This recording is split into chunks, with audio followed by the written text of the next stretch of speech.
Hai, kembali lagi di podcast Tiga Sisi, obrolan hangat mengenai prestasi madrasah masa kini.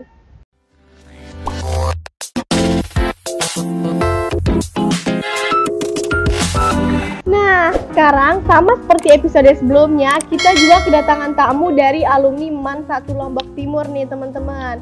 Kali ini kami mengundang mahasiswa yang berjiwa sosial tinggi dan juga aktif berorganisasi. Namun di samping itu, beliau juga tidak mengesampingkan kompetensi akademiknya. Nah, beliau juga memiliki IPK terakhir itu 4,0 teman-teman. Luar biasa sekali bukan? Nah, di samping itu semua, beliau juga mendapatkan penghargaan dan juga prestasi dari tingkat nasional maupun internasional. Seperti beliau terpilih sebagai Duta Inklusi Keuangan Indonesia pada tahun 2019 per 2020. Beliau juga merupakan delegasi Indonesia pada Asia World Model United Nations 2019. Nah, tanpa berlama-lama langsung saja ini dia bintang tamu kita, Kak Hidayatul Askia. Halo. Apa kabar, Kak? Alhamdulillah baik. Sekarang lagi sibuk ngerjain apa ya? Kalau sekarang itu sibuknya itu kan karena kuliah daring ya. Tentu kita kuliah di rumah, terus ngisi-ngisi materi gitu kan, jadi narasumber di berbagai kampus. Alhamdulillah diberikan kepercayaan lah gitu ya sama teman-teman di berbagai kampus. Terus selain itu juga kerja sebagai asisten peneliti.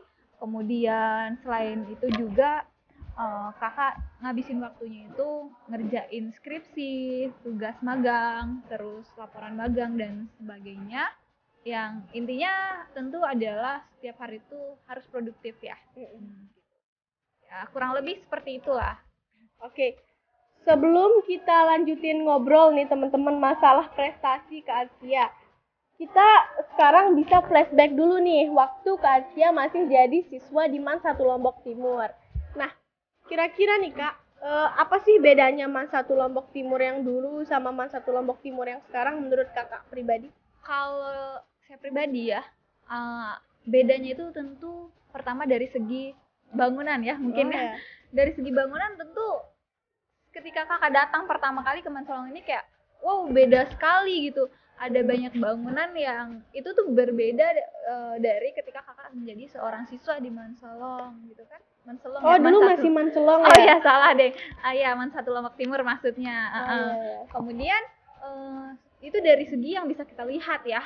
Kemudian kalau dari segi selain dari fisik bangunan itu kakak melihat di sosial media baik guru, sosial media sekolah maupun sosial media anak-anak MAN Solong gitu ya.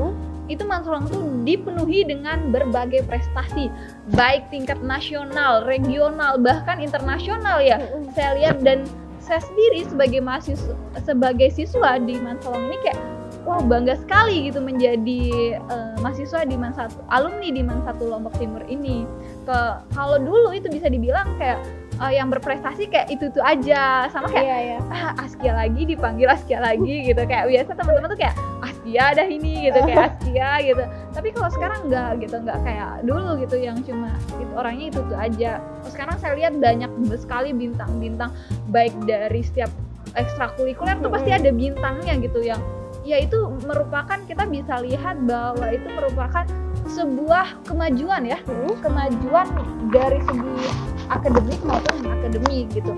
Apalagi sekarang saya dengar juga itu kepala sekolahnya sangat mensupport kegiatan mahasiswa apapun bentuknya, dan bahkan saya juga yang paling saya kagumi itu adalah kepala sekolah memberikan modal ya kepada siswa untuk berwirausaha. Nah ini tuh benar-benar menurut saya tuh sesuatu yang luar biasa karena emang di Indonesia ini indeks dari pengusahanya itu hanya 3% dan itu perlu untuk dinaikkan. Nah salah satunya itu tentu mulai dari tingkat kita sekolah yaitu menengah ke atas seperti kita di MAN ini gitu, bukan sejak dari kuliah. Jadi karena emang jiwa kewirausahaan tuh harus dibangun sejak dini kayak gitu.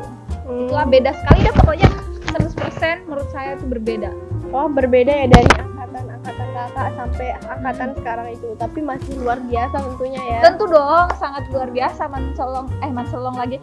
Tentu dong, Man 1 Lombok Timur tuh menurut saya sangat luar biasa dan bahkan salah satu madrasah terkece dan terkeren di Lombok Timur. Bener banget.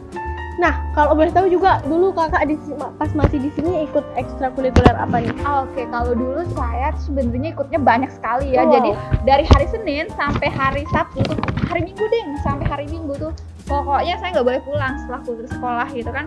Biasa sekolah itu dari jam 1 sampai jam 3 ya. Nah, nanti kadang juga dari jam 1 sampai jam 2 karena dulu tuh yang full days itu ya. Nah, yang itu loh, yang full day school itu waktu kakak, angkatan kakak. Nah, jadi habis sekolah pasti ada kegiatan, entah itu SC Bahasa Arab, SC Ekonomi, Pramuka, Rohis, terus apalagi ya?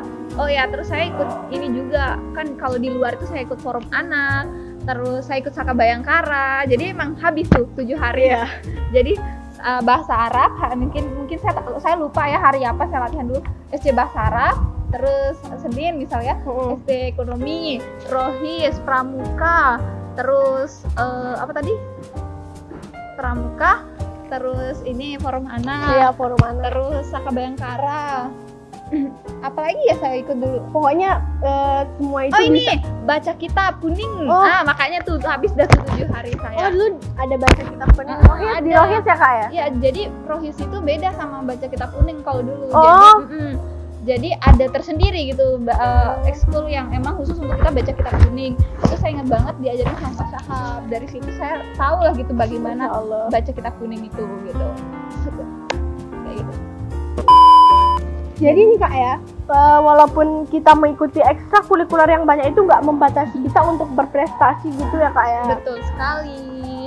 Pokoknya nggak ada istilahnya itu kalau saya pribadi, anak yang aktif ekskul itu akademiknya turun gitu. Jadi semakin kita banyak ikut ekstrakurikuler, seharusnya itu akademik kita juga semakin naik. Kenapa? Karena sebenarnya ekstrakurikuler ini mendukung pelajaran-pelajaran kita yang ada di dalam kelas kayak gitu. Oh iya. Jadi kalau kita inget-inget yang dulu nih kak, kira-kira momen apa yang paling kakak inget nih pas masih jadi siswa di sini? Momen paling mengharukan dan momen paling berkesan menurut kakak di mana ini adalah ketika kakak dijemput oleh kepala sekolah, pembina OSIS, terus wakil, wakak siswaan, para pejabat sekolah lah gitu ya. Iya. Itu ketika kakak pulang membawa medali untuk sekolah kita tercinta. Wow. Itu adalah momen paling mengesankan yang tidak pernah kakak lupakan. Ya, jadi masa SMA kakak ini ya, pas lagi di MAN itu memiliki pengaruh yang besar atas apa yang kakak alami sekarang gitu ya? Iya, tentunya karena emang dulu tuh kakak bercita-cita sekali, ya Allah, saya ingin membuat prestasi tertinggi di madrasah ini, dan akhirnya benar terwujud, dan setelah itu jadi banyak gitu yang mengikutin. Nah itu dia tadi teman-teman semua, cerita Kak Azkia ketika Kak Azkia masih menjadi salah satu siswi di MAN 1 Lombok Timur ini. Kalau gitu kita lanjutin ngobrolin tentang prestasi Kak Azkia aja gimana? Boleh, silakan. Nah, kalau boleh tahu nih Kak ya, bisa cerita nggak tentang waktu kakak menjadi delegasi Indonesia pas di Thailand? Kakak tuh orang yang menurut kakak, kalau ketika kakak ingin sesuatu harus dicapai gitu. Nah, waktu itu kakak pengen banget yang namanya keluar negeri, dan itu adalah keluar negeri kakak pertama. Dan itu sebenarnya kakak habis sakit, tapi ya udah kakak yakin kalau pasti bisa gitu. Ya alhamdulillah akhirnya bisa beneran gitu. Kakak merasakan bagaimana sih menjadi delegasi Indonesia di pertemuan internasional yang kita ketemu dengan pemuda di seluruh dunia. Dan rasanya itu kayak wow banget gitu, wow banget. Oh iya. Jadi waktu kakak mewakili Indonesia pas di Thailand itu berarti itu adalah hal pertama kakak mewakili Indonesia gitu? Ya itu pertama kali saya keluar negeri. Oh. Nah selanjutnya nih teman-teman, seperti yang kita ketahui Kak Azkia juga merupakan Duta Inklusi Keuangan Indonesia tahun 2019-2020 teman-teman. Nah bisa kasih tips nggak Kak, gimana cara mengelola keuangan khususnya untuk para pelajar dan juga para mahasiswa. Oke. Tipsnya itu sebenarnya gini. Tipsnya sebagai mahasiswa supaya atau siswa, apalagi siswa atau mahasiswa yang ngekos gitu ya. Iya. Tipsnya itu pertama, ketika kita mendapatkan keuangan atau entah itu keuangannya dalam bentuk uang jajan kita bulanan kita, uang saku kita, atau itu dari misal kita sebagai siswa atau mahasiswa yang memiliki pendapatan. Nah, caranya itu di awal kita mendapatkan uang itu, atau sebelum kita mendapatkan uang itu, kita harus sudah memiliki yang namanya perencanaan keuangan. Nah, jadi simple aja perencanaan keuangannya itu, pendapatan kita berapa, nanti pengeluarannya itu akan dialokasikan untuk apa aja. Nah, jadi selama sebulan itu akan dialokasikan untuk apa aja, sehingga nanti ketika kita menggunakan uang itu udah jelas gitu untuk penggunaannya apa. Iya. Dengan kita udah jelas, misal makannya hari ini misal sebagai siswa mungkin 30.000 gitu ya. Sehari kita makan misal 30.000. Ade makan sehari berapa misal kalau lagi kos dulu? Biasanya sih 20.000 atau sekitar 25.000 lah ya. Oke, misalkan sebagai siswa 20.000 sampai 25.000. Oke, Ade tulis nih di perencanaan keuangan itu setiap. Oh, jadi kita bisa bikin buku gitu yang untuk perencanaan keuangan. Nanti kalau misalnya mau lebih lengkapnya itu ada di Excel yang ada di Muslimah Finlit. Teman-teman bisa cek, nanti ada bit.ly yang di situ tuh teman-teman bisa download. Nah, di situ ada perencanaannya, ada planningnya, terus ada aktualnya. Aktual itu kayak nanti setelah akhir bulan itu kita cek lagi, atau setelah habis uang kita gitu selama 1 bulan, kita cek lagi ini sesuai perencanaan apa enggak gitu kan. Nah, nanti ada selisih. Jadi kita bisa lihat tuh setiap bulan habit kita seperti apa atau kebiasaan kita seperti apa. Jadi kita bisa merencanakan untuk kedepannya itu lebih baik. Nah, misalnya ada nih, kita kembali ke perencanaan keuangan yang setiap bulannya itu seperti apa.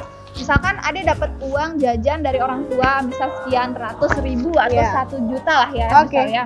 Nah, terus misal ada makan, tadi bilangnya makannya itu 25.000 setiap 25.000 atau 20.000. Yang mana?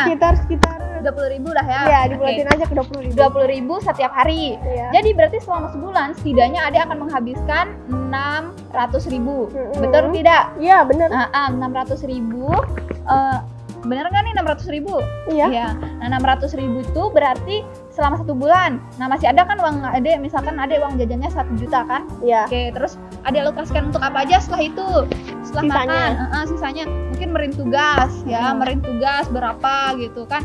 Terus setelah merin tugas apa biasanya anak siswa biasanya juga pakai pergi hiburan, transportasi. Ada mau kemana gitu ya, transportasi ditulis. Terus kita juga sebagai siswa atau mahasiswa butuh refreshing kan ya.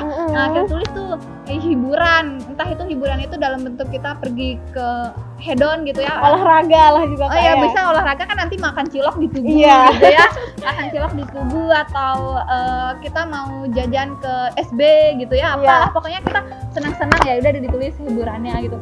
Dan jangan lupa misalkan kita mau nabung nih, nah jangan lupa itu kita harus nabung yang namanya dana darurat, karena kan kita nggak tahu nih keadaan daruratnya itu seperti apa nanti yang akan kita alamin. Nah, misalkan berarti nanti kalau sebagai siswa itu tadi ada biaya hidupnya, terus ada untuk tugasnya, terus ada untuk transportasinya.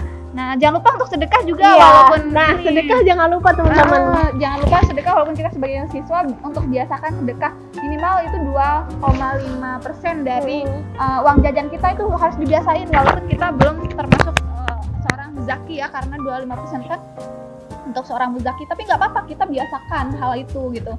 Nah, terus setelah itu jangan lupa juga ini untuk yang menyisihkan yang namanya dana darurat untuk seorang mahasiswa itu sangat penting. Seorang siswa atau mahasiswa itu sangat penting sekali, karena kan kita nggak tahu nih sekarang HP kita misal baik-baik aja ya, keadaan darurat contohnya untuk siswa tuh HP kita nih baik-baik saja ya, kita nggak tahu beberapa hari ke depan HP kita rusak atau laptop kita rusak, atau barang, atau kita minjem barang teman kita terus dia rusak, itu keadaan darurat. Kalau nggak ada uang kita, otomatis nanti kita minjem ke orang tua, kita minjem ke teman kita, atau enggak kita minta ke orang tua kita gitu kan.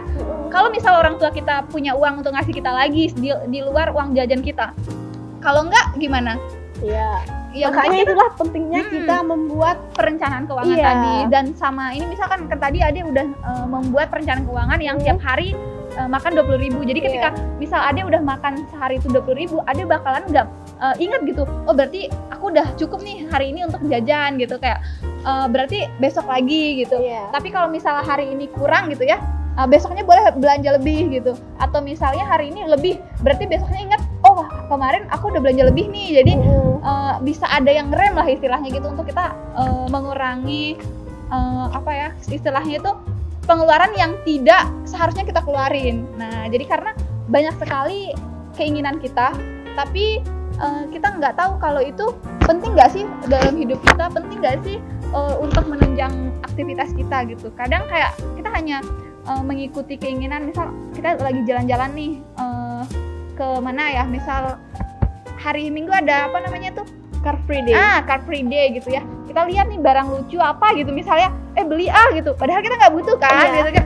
Kita nggak butuh gitu. Coba setiap minggu beli kayak gitu terus, kan itu kayak nggak penting ya istilahnya. Dan kita juga sebagai siswa itu kan harus merencanakan gimana kita berprestasi, bagaimana kita mewujudkan mimpi-mimpi kita. Kan kita sebagai siswa dan mahasiswa tentu memiliki mimpi yang banyak. Nah, untuk mewujudkan mimpi itu perlu yang namanya uang nggak sih? Perlu banget dong. Kalau kita perlu uang, tentu kita harus juga merencanakan bagaimana cara kita mewujudkan mimpi kita melalui uang yang kita punya saat ini gitu. Oke, misalnya kita pengen misalkan sebagai siswa ya, kita mungkin pengen upgrade HP karena HP kita udah jelek sekali gitu ya, kita harus nabung untuk ganti HP kita gitu. Jadi benar-benar sangat direncanakan dengan baik gitu, bagaimana kita mewujudkan mimpi kita, bagaimana kita berprestasi melalui uang yang kita punya itu gitu. Nah, misal kayak tadi, atau misal saya pengen sebagai siswa tuh memiliki prestasi dalam bidang misal yang JFM ya, anak-anak jurnalis gitu ya. Oke, berarti kalau misal mau berprestasi, misal jadi seorang yang berprestasi di bidang jurnalis, pasti misal harus punya kamera gitu ya. Nah, ketika mau pengen kamera, harus ditabung nih, berapa yang harus saya tabung tiap hari untuk mewujudkan keinginan saya untuk punya kamera gitu. Jadi harus ada perencanaannya tiap hari gitu. Jadi nggak ya udah berapa aja tiap harinya, yang penting kalau misal sekarang saya butuh saya beli, kalau misal enggak kayak gitu. Nah, selanjutnya nih, Kak Askia, saya dengar Kak Askia lagi membangun sebuah komunitas nih yang dinamain Komunitas Muslimah Finlit. Nah, gimana tuh Kak Askia? Muslimah Finlit ini itu rencananya saat ini emang sebuah komunitas. Namun rencana kedepannya saya bercita-cita menjadikan Muslimah Finlit ini sebagai sebuah perusahaan sosial. Jadi social enterprise lah istilahnya ya. Sehingga kita nggak cuma memikirkan sebuah profit, tapi ada misi sosial yang ingin kita selesaikan. Apa aja sih misi sosial yang ingin kita selesaikan? Itu pertama, kita ingin meningkatkan indeks inklusi dan literasi keuangan syariah di Indonesia. Nah, yang kedua itu kita ingin meningkatkan literasi keuangan para muslimah di Indonesia, karena dari indeks inklusi yang dikeluarkan oleh OJK itu, indeks inklusinya 76%, tapi literasinya 38%. Nah, berarti ada gap 50% masyarakat di Indonesia ini berarti termasuk muslimah dong, nggak paham dengan apa yang mereka pakai. Nah, apalagi lebih-lebih tadi indeks inklusi keuangan syariah sangat jauh berbeda dari indeks inklusi keuangan yang secara konvensional. Indeks inklusi keuangan syariah itu cuma hanya 9%. Nah, sedangkan indeks inklusi konvensional tadi 76%. Sangat terlihat jomplang sekali nggak sih? Iya, benar sih. Nah, kemudian sedangkan kalau indeks literasi keuangan syariah itu 8,9%. Berarti saat ini di Indonesia orang-orang yang menggunakan produk-produk lembaga keuangan syariah itu adalah orang-orang yang sudah terliterasi. Jadi kalau dia belum terliterasi, dia nggak menggunakan gitu. Nah, itu yang ingin kita tingkatkan supaya indeks inklusi keuangan syariah ini bisa menyaingi indeks inklusi keuangan secara konvensional. Nah, itu yang pertama yang ingin kita selesaikan. Yang kedua, itu adalah kita ingin melahirkan generasi-generasi yang kuat secara mental, pemikiran maupun ekonomi gitu ya. Kenapa? Karena di dalam Quran surah An-Nisa mengatakan seperti itu.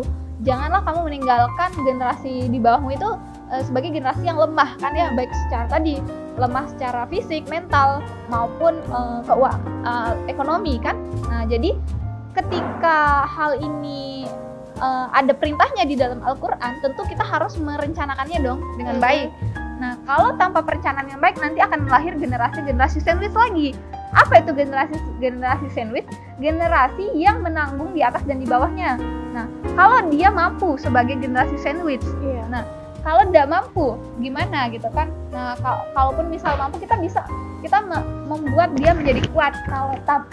Kalaupun misal tidak, tapi kami berharap ke depan tidak ada lagi melahirkan generasi sandwich gitu, supaya karena orang tuanya nanti kan kita bakal menjadi orang tua ya.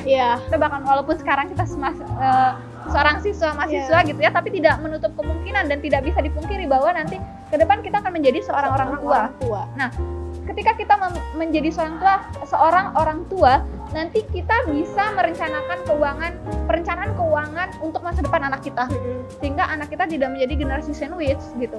Nah, seperti itu. Itu yang kedua. Kemudian yang ketiga yang ingin kita selesaikan itu adalah angka perceraian di Indonesia akibat masalah ekonomi ini. Setiap tahun berdasarkan data BPS meningkat 9% angka perceraian. Akibat apa? Akibat pertengkaran yang disebabkan oleh ekonomi. Nah, itu yang ingin kita selesaikan. Terus sama kadang juga namanya juga muslimah ya, emang targetnya itu adalah seorang muslimah, karena muslimah ini bisa dibilang adalah bendahara keluarga, penentu kesejahteraan di dalam keluarganya, dan jarang juga seorang istri itu menanyakan ini uang dari mana gitu. Kehalalan dari rezeki yang didapatkan oleh suaminya itu jarang gitu. Nah, ini padahal masih siswa saya mau ngomongin tentang rumah tangga itu nggak apa-apa ya, nggak masalah, karena emang suatu hari nanti kita bakal menjadi orang tua gitu. Jadi kita harus memiliki perencanaan yang baik. Kayak gitu. Nah, itu beberapa dari sekian banyak yang ingin saya selesaikan, walaupun ada lain. Salah satu yang lain itu juga saat ini banyak sekali, ada 36 juta lebih pengusaha perempuan di Indonesia namun tidak memiliki legalitas. Nah, kenapa? Entah mereka pertama nggak tahu cara mereka mengurus legalitas, dan mereka males karena rumitnya legalitas di Indonesia. Nah, jadi intinya yang ingin kita bantu, ketika mereka memiliki legalitas, mereka bisa memperluas pasarnya. Ketika mereka bisa memperluas pasarnya, kan bisa meningkatkan pendapatan, meningkatkan kesejahteraan gitu. Nah, saya harap nanti muslimah sandwich ini bisa menjadi jembatan penghubung lah, istilahnya menjadi wadah bagi para muslimah untuk mengembangkan dan meningkatkan kesejahteraannya. Istilahnya yang paling penting sih bisa menjadi wadah untuk meningkatkan kesejahteraan para muslimah di Indonesia. Ini Kak, ngomong-ngomong, dulu waktu kakak masih di MAN kan ikut banyak ekstra banget tuh, sampai seminggu full banget tuh untuk ekstra. Nah, sekarang juga nih teman-teman pasti yang masih ikut ekstra, yang aktif banget di ekstrakurikuler, pasti teman-teman bingung nih gimana sih cara Kak Azkia untuk menyeimbangkan waktu belajar dan berorganisasinya. Nah, gimana nih Kak? Kalau dulu ketika saya kan dulu jurusan agama ya. Iya. Oke, saya jurusan agama, tapi saya ikut olimpiade ekonomi. Oke. Saya jurusan agama, ikut olimpiade ekonomi. Nah, satu minggu itu full saya ikut organisasi dan ekskul ya. Iya. Baik itu dalam sekolah maupun di luar sekolah. Kan 5 organisasi dalam sekolah dan 2 organisasi di luar sekolah.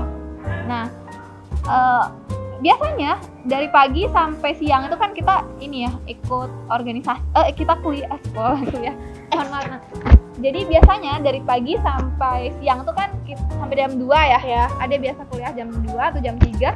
Itu kita jam 2 ya, emang pulangnya jam 2 ya. Tapi sekarang pulangnya kita jam setengah 4. Oh ya, itu maksudnya berarti dari pagi sampai siang ya. Oke, jadi ulang ya. Dan biasanya kan kalau sekolah itu dari pagi sampai jam 3 lah ya.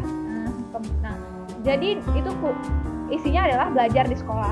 Nah, kemudian nanti sorenya itu saya organisasi.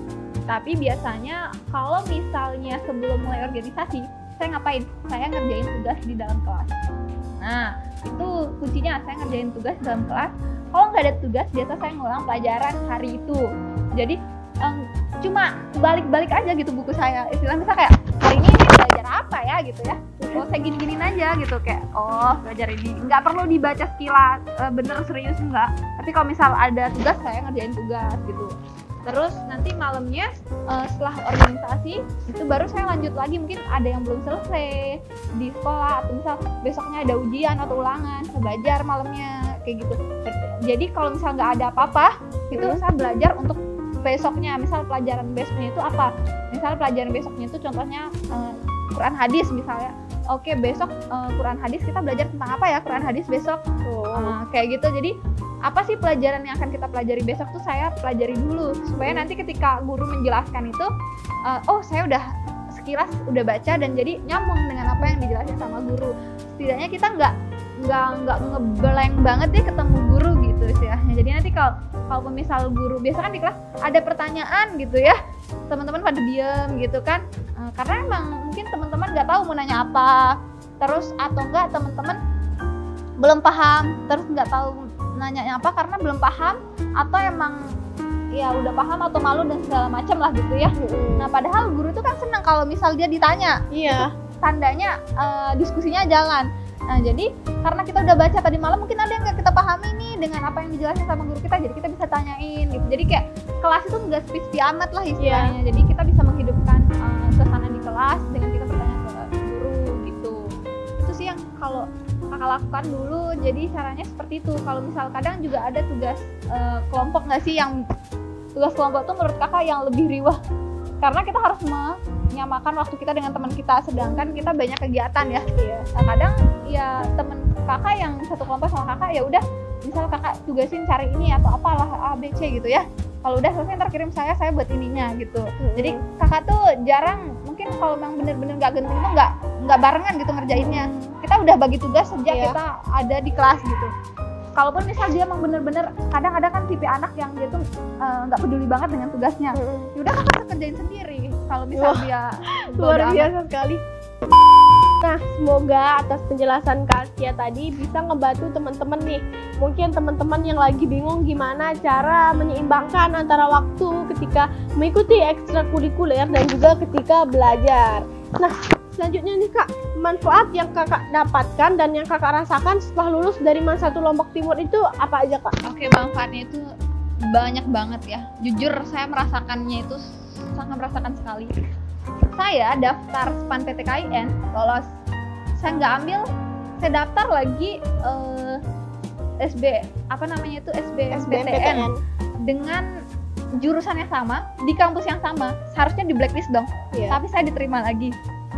Terus saya daftar lagi jalur mandiri. Emang perjalanan kuliah saya tuh emang begitu penuh tantangan gitu. Saya daftar lagi itu jalur mandiri. Nah, jalur mandiri pun saya diterima. Nah, luar biasa. Kemudian saya terakhir itu saya daftar, itu makanya saya kuliah di Institut Askia, itu dapat beasiswa Pemprov. Beasiswa Pemprov NTB. Itu seleksinya lama sekali, sampai 1 bulan. Karena emang kita dipilihnya itu bener-bener gitu. Kita nggak cuma dari prestasinya, terus kuat nggak kita nanti di sana. Jadi kita emang dites sebulan itu untuk menjalankan bagaimana aktivitas kuliah nanti di sana. Ya alhamdulillah kakak dimudahin gitu dengan segala sudah kakak capai di MAN ini. Kemudian kembali lagi ketika kakak menjalani kuliah di sana di kampus kakak, hampir semua pelajaran gitu ya, semua materi yang semester awal tuh udah kakak pelajari di sekolah. Jadi kayak benar-benar memudahkan kakak, makanya sampai kakak mendapatkan IPK 4 itu karena ya menurut kakak udah kakak pelajari di sekolah ini, dan sekolah ini tuh benar-benar mengajarkan kakak bagaimana memanage waktu dengan baik. Bayangin aja, di sekolah ini kita belajar 20 mata pelajaran nggak sih? 20 lebih mata pelajaran satu semester. Bayangin gimana kita pas UTS-nya gitu. Jadi ketika UTS UAS-nya gimana gitu ya, belajar 20 lebih mata pelajaran. Nah, ketika saya kuliah itu menurut saya lebih mudah lagi karena tidak sebanyak ketika saya di SMA. Makanya saya jujur aja, kalau saya pribadi, kalau orang-orang bilang bahwa lebih merasa sibuk di SMA atau di kuliah, kalau menurut saya sama. Kalau gitu, saya sama, karena emang sekolah di MAN ini benar-benar sibuk menurut saya. apalagi tadi dengan mata pelajaran yang banyak, terus ikut ekskul semua, hampir banyak ekskul, terus ikut olimpiade juga gitu ya. Jadi sangat itu kayak tantangannya lebih gitu. Jadi kayak ketika saya melalui kuliah saya tuh kayak jadi merasa mudah aja gitu. Karena saya udah terbiasa di SMA gitu. Terus saya bertemu dengan orang-orang yang berbeda, saya udah terbiasa juga di SMA menemukan orang-orang yang bagaimana cara saya menghadapinya. Saya ketemukan lagi di kuliah sama gitu. Insya Allah pokoknya Mas bener-bener kayak memudahkan banget. Apalagi misal kalau teman-teman milih organisasi yang terkait dengan tulis menulis di SMA, itu bakalan memudahkan banget ketika di kuliah. Bener.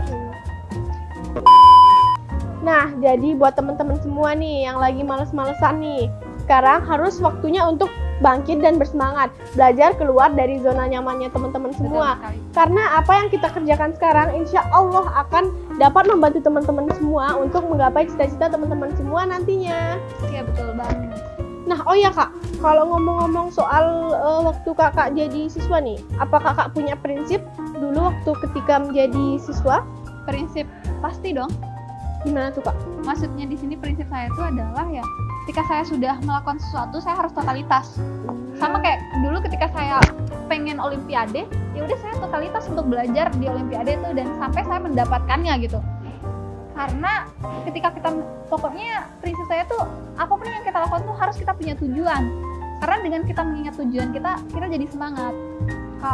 Jadi ketika, ingat deh kalau misalnya teman-teman adik-adik semua mulai malas-malesan, ingat ketika kita malas-malesan itu berapa juta teman kita itu udah selangkah lebih maju dari kita, sudah melakukan banyak hal, sedangkan kita mungkin masih rebahan.